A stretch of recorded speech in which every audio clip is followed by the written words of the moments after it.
Eu recebi uma ligação do Rogério por volta de 11h30, meia-noite. Ele foi na minha porta e ali a gente foi até o encontro dele, no caso só eu, minha esposa ficou dentro de casa.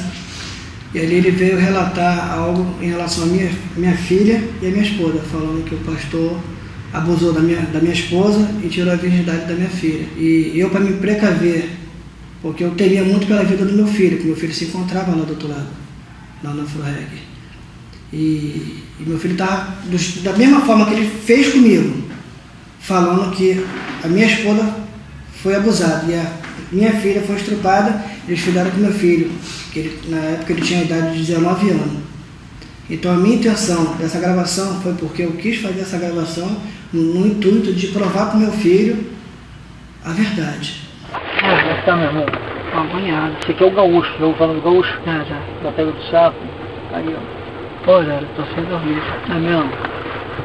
Sem dormir porque o relato que tu me deu, a mulher chegou ali explodindo ali. Ela não pode, assim, explanar que eu estive contigo na madrugada. Ela assim, ó, tu não fala nada, senão tu me deixa mal, entendeu? Mas aí tu vai levando, cara, tu vai levando. Pô, o Júnior já falou comigo novamente hoje.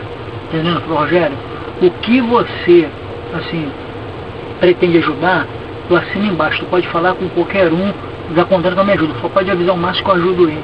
Então, a gente arruma um emprego pra ele. Você tem carteira de motorista, não tem? Tem, tá? Então pronto, então pronto, cara. Então a gente te ajuda, meu irmão. E ali eu levei essas duas provas. Foi o encontro do meu filho, levei essas duas provas para ele. Foi quando eu mostrei a gravação para ele, ele começou a chorar. Ó, eu falei pro teu filho, a gente vai ajudar teu pai, rapaz. Fica tranquilo no teu trabalho. Teu filho já tá até empregado lá com nós, cara. Tá filmando, tá fazendo um negócio assim. Meu irmão, a gente vai ajudar o teu pai. Porque nós temos que ter prova pra acabar com ele, pra destruir ele de vez. Vou te falar uma coisa, quer ver uma prova pra destruir ele? Tu tem que pegar tua filha, levar ela no ginecologista escondido, então tu chama ela, dá um passeio com ela. Filha, vem cá. Conversa com a tua família, cara. Fala a verdade pro teu pai. Aconteceu alguma coisa, ela vai te abrir, ela vai te pra fazer exame. Leva ela no ginecologista, vai fazer um exame nela e vai constatar. Primeiro conversa, pra ver se você fala antes. Por que a filha dele, quantos anos tem? Ainda bem, minha filha tem isso, fez 16 anos. E logo em seguida eu fiz o exame da minha filha, não porque eu duvido da integridade da minha esposa, da integridade da minha filha, e quanto menos ainda do pastor. Porque ele nos ensinou a verdade. Nos ensinou a ter caráter, a honrar a esposa, a honrar os filhos, e nos ensinou o que é uma família. Se meu esposo, ele não tivesse uma cabeça boa, uma pessoa dotada de Deus, uma pessoa da igreja, se ele fosse outro tipo de pessoa, a primeira atitude que ele iria tomar seria me matar e depois matar o pastor. Ou seja, a destruição está dentro da minha casa. Agora você não tem que esperar mais nada. Tem que conversar com a tua esposa, com a tua família. E se você realmente tivesse força para ir de lá, você conversa logo com a tua esposa. Senta aí, que parada é essa aí? Senta aqui, conta tudo aí, eu sei de tudo. Vai contar, não é minha mulher, tu vai continuar sendo minha mulher. Mas fala tudo pra mim. E deixa que o resto a gente agita, maluco. Você não vai ficar sem trabalho, você não vai ficar sem casa, você não vai ficar sem nada. Ó, se você quiser. Nós tá contigo. Se você quiser, Rogério, amanhã, mesma hora que você quiser, você não vai ficar na rua. Arruma uma casa pra você, aluga uma casa pra você, arruma um trabalho pra você de carteira assinada. Não, vai ter trabalho pra tudo, ó, de repente até numa Froreg. Numa Froreg mesmo, não vai ter arrumar trabalho lá. De carteira assinada numa Froreg. E tu vai daqui a pouco vai ver com a tua vidinha aí, meu irmão, tranquilo, tá com a tua casinha, vamos te ajudar, meu irmão. Se você quiser continuar lá pra poder você esperar o tempo aí acontecer, fazer exame, alguma coisa, quiser dar um tempo, se você falar assim, Rogério, eu quero sair hoje, sair amanhã. O gaúcho falou que tem uma casa aí, dele, ali perto da onde? Não, fica tranquilo, tem uma cara, mostra pra tu. Bota lá, de hoje pra amanhã. Aí, meu irmão, a gente bota lá e a gente vai atrás da casinha. Rogério, eu quero morar em Jacarepaguá. Rogério, eu quero morar em Niterói. Olha como esse homem é mau caráter, a ponto de chegar no meu portão e falar dessa forma pro meu esposo. Dizer que o pastor abusou de mim e tirou a virgindade da minha filha. Eu conversei com o Márcio conversou comigo, Andréia. Eu conheço o seu caráter, eu conheço o caráter do meu pastor, então eu vou gravar. Vamos lá, me diz uma coisa, Márcio, me diz aqui, olha aqui uma coisa. Me diz uma coisa. Novo pra caramba, tu nunca viu o pastor, nunca viu o pastor lá na fazenda com alguém, assim, tu nunca pegou no flagrante ele numa parada dessa? Eu nunca peguei, nunca vi. Você é um cara que vai pra gabinete, vai pra tudo. Não, falar com o Júnior, arrumar câmera, filmar tudo que tiver lá dentro, mano. Entendeu? Porque nós temos que ter prova pra acabar com ele, pra destruir ele de vez. O Rogério chegou na minha tia, foi na minha tia, chegou aí na casa da minha tia e contou, falou isso pra minha tia. Da minha tia foi pra minha avó, do meu tio e foi se espalhando na família. Ele foi lá na minha tia, contou pra ela e dessa forma se espalhou pela minha família. Eu cresci aqui desde pequena, ele pra mim é um pai, como um pai pra mim, respeito muito ele também me respeita muito. Minha família tem ele como um pai, como um amigo, como irmão, ele ajuda a minha família muito e me ajuda também. Eu fiquei muito triste e ao mesmo tempo revoltada por essa mentira, né? E também fiquei bem triste mesmo quando ele afirmava o tempo todo, ele afirmou pro meu pai que se fizesse o exame ia constar lá que tinha acontecido mesmo. Quer ver uma coisa que prende ele na hora? É você fazer um exame da tua filha. Fez o exame da sua filha, não constatou nada, eu tô esprana. Sabe quando ele é preso na hora? Preso na hora?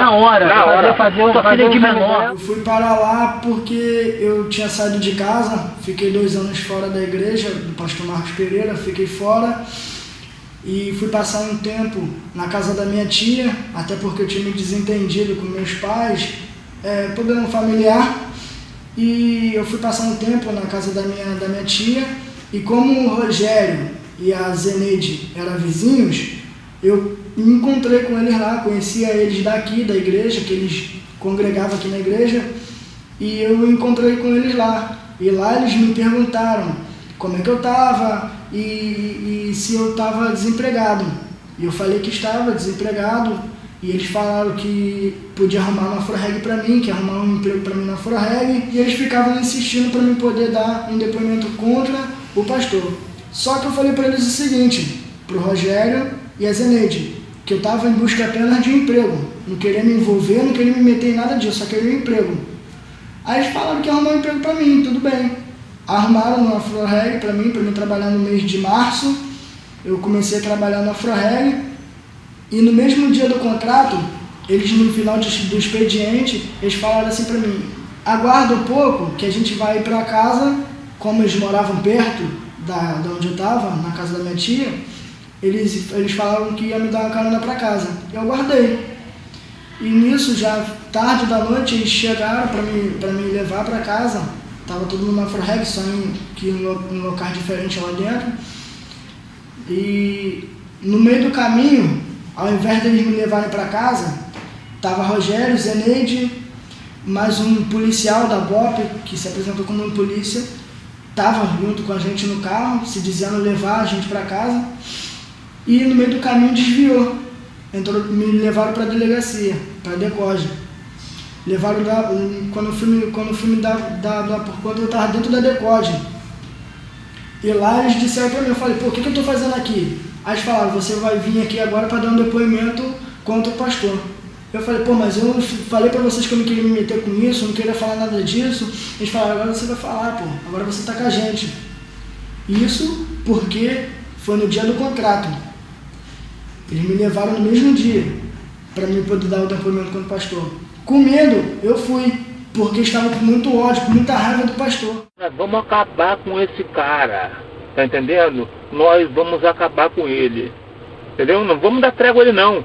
Vamos para dentro dele, sabe por causa de quê? O que ele está fazendo com vocês é maior covardia. Ele ficou se insinuando para mim, falando que o pastor tinha estrupado minha mãe, minha irmã, começou a falar um monte de coisa, junto com o Rogério, dentro de uma sala fechada. Começou a acusar o pastor de várias coisas, começou a falar várias coisas, e eu sem saber de nada daquilo, até porque o que eu conheço do pastor não era nada daquilo que ele estava afirmando. No caso, o Júnior e o Rogério. E eles começaram a acusar um monte de coisa, falando que o pastor estrupou minha irmã, começaram a botar um monte de coisa na minha cabeça, falando, pensa bem, porque ele está lá estrupando tua irmã e a tua mãe. E eu, poxa, como é que eu vou afirmar esse tipo de coisa? Eu não estou tendo contato com a minha mãe, com a minha irmã, como é que eu vou perguntar essas coisas para eles? Eles me levaram para a delegacia, eu fui lá, e dentro da delegacia, já tarde da noite, já era umas meia-noite, que foi meu depoimento, entramos pela porta dos fundos da delegacia, lá dentro, o Rogério e a Zeneide sentou do meu lado, onde o escrivão estava para receber, no caso, o meu depoimento. Dentro da sala, onde estava o Rogério e a Zeneide, o Rogério e a Zeneide começaram a acusar o pastor de várias coisas, falar várias coisas, aonde eles tinham me falado antes, querendo botar na minha cabeça para me poder falar. E eles falavam para o escrivão assim, ele veio aqui para falar isso do pastor. Só que eu fiquei assustado, porque eu não queria falar nada daquilo. Falando que o pastor era mente criminosa, falando que o pastor era um traficante, falando um monte de coisas, querendo acusar certo tipo de pessoas que o pastor estava pegando dinheiro do tráfico. E eu não via nada daquilo, eu nunca vi nada daquilo, e eles afirmando, como se eu estivesse falando. E o escrivão anotando, digitando tudo aquilo que eles estavam falando. O desfecho disso tudo em relação ao Afro-Reg, eu acredito que eles vão ter que pagar por tudo que eles fizeram. Em relação à minha família, de ter quase destruído a minha família, em relação ao pastor, de ter denegrido a imagem do pastor da igreja, em relação aos vizinhos, à sociedade, e até por ter estourado isso no Brasil e até o mundo inteiro, denegrido a imagem da igreja, expondo as pessoas a esse ponto. E eu acho que eles vão ter que pagar em relação a isso tudo que eles fizeram, a mentira toda que eles fizeram contra o pastor. Nós estamos saindo daqui pegar outras pessoas agora. É muita gente contra ele, não é pouca não, meu irmão. Entendeu? Nós vamos destruir aquele verme ali, meu irmão. Sabe quanto é que o senhor foi depor contra ele? Tá esperando nós lá, Rogério. Vambora lá, Rogério. Vambora, Rogério. Rogério. Vambora.